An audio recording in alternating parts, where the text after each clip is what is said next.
Hi guys, இன்றைக்கி நம்ம செய்ய போகிற டிஷ் வந்துட்டு பீட்ரூட் புட்டு.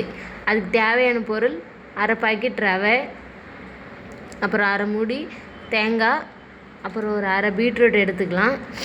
அது நல்லா தோலெல்லாம் சீவிட்டு இந்த மாதிரி கட் பண்ணிக்கோங்க. இந்த சைஸு கட் பண்ணிவிட்டு அப்புறம் அந்த அரை மூடி தேங்காய் வந்துட்டு நல்லா திருவிக்கிங்க. நல்லா திருகி எடுத்து ஒரு பாத்திரத்தில் வச்சுருங்க. அப்புறம் ஒரு மிக்ஸி எடுத்து அதில் இந்த பீட்ரூட் போட்டுட்டு கட் பண்ணி மிக்ஸிக்குள்ளே போட்டு இந்த மாதிரி ஜூஸ் அரைச்சிருங்க.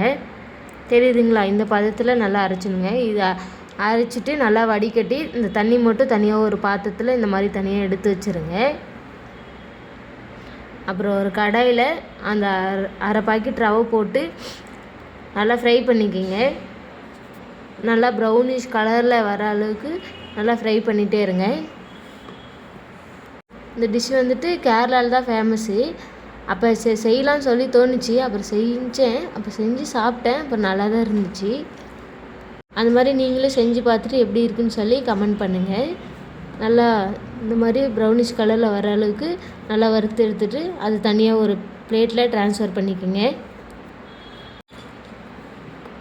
அப்புறம் ஒரு அரை டீஸ்பூன் உப்பு எடுத்துக்கோங்க. அப்புறம் பீட்ரூட் ஜூஸ் வந்துட்டு அந்த ரவையில் நல்லா ஊற்றிக்கிங்க. ஜூஸ் அதுக்குள்ளே ஊற்றி நல்லா இந்த மாதிரி மிக்ஸ் பண்ணிக்கோங்க.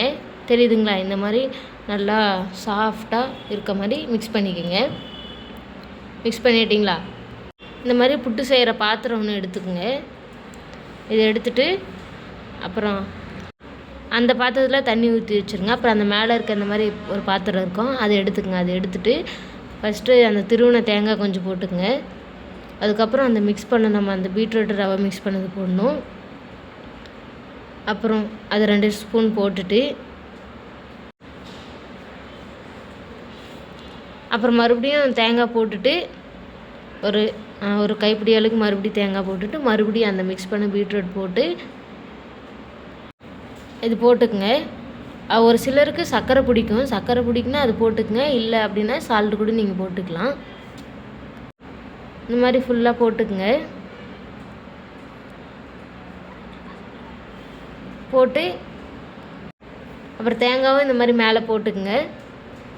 போட்டுட்டு அந்த பாத்திரம் இருக்கு இல்லைங்களா, அது கூட போட்டு இப்படி மூடி வச்சுருங்க. நல்லா நல்லா டைட்டாக க்ளோஸ் ஆகிற மாதிரி க்ளோஸ் பண்ணி வச்சுருங்க. அவ்வளோதாங்க. இங்கே பாருங்கள், பீட்ரூட் புட்டு வந்து ரெடி. நம்மளுக்கு வேணும்னா வாழைப்பழம் அந்த மாதிரி வச்சுக்கலாம். இங்கே பாருங்கள் எவ்வளோ அழகாக இருக்குது. இந்த வீடியோ பிடிச்சிருந்தா லைக் பண்ணுங்கள், ஷேர் பண்ணுங்கள், கமெண்ட் பண்ணுங்கள், சப்ஸ்கிரைப் பண்ணுங்கள். Thank you so much. Bye bye.